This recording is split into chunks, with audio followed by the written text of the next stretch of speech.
la Provence est, comment dirais-je, sur une espèce de fissure qui risque d'avoir des tremblements de terre. Par l'activité qu'il y a sur l'étang de Berre, les activités industrielles. L'information, j'ai certainement, avec mon bail, mais autrement, Après, j'ai pas été sensibilisé plus que ça non plus. Pas plus. Parce qu'on sait qu'il y a une faille on est en plein dedans. Donc tous les pourtours d'Aix, Aix-Lambesc, il y a eu un tremblement de terre au début du siècle. Donc on est au courant, depuis l'école, on nous apprend ça. Dans les écoles, au niveau du séisme, il est certain qu'on n'est pas encore suffisamment conscient des risques potentiels induits par le séisme. Tous les ans, on informe et on forme les élèves, les personnels, et en même temps, indirectement, on informe les parents de ce qui pourrait se passer. En 2009, où on a un peu pris conscience qu'il y avait quand même ce risque sur la région. Donc des écoles dans ces coins-là font l'exercice séisme et les élèves peuvent bien sûr parler à leurs parents du qu'est-ce qu'on a fait à l'école, comment on s'est comporté par rapport à un risque donné. Le problème qui se pose, et je crois que c'est le sujet de cette rencontre, c'est comment la connaissance académique et scientifique peut arriver jusqu'au grand public, comment le grand public peut se l'approprier pour développer des comportements qui soient adaptés lorsqu'un aléa, tel un séisme, mais lorsque d'autres aléas, comme les inondations et les avalanches, arrivent et ne se transforment pas en catastrophe.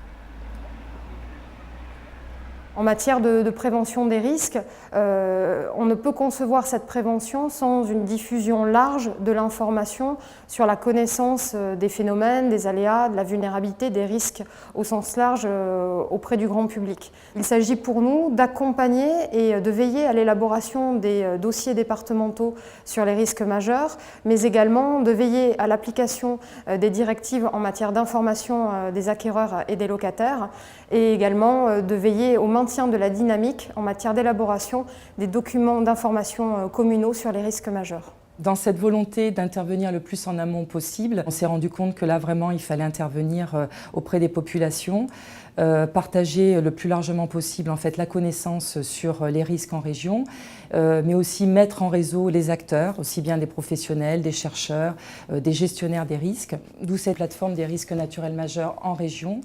Et donc aujourd'hui, cette plateforme se transforme en observatoire.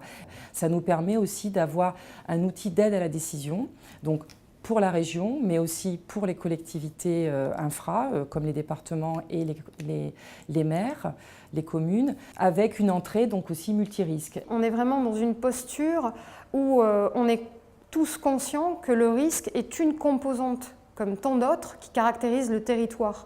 Il ne s'agit pas de subir le risque majeur, il s'agit de vivre avec et de partager la connaissance de ce risque pour agir conjointement et globalement à sa prévention.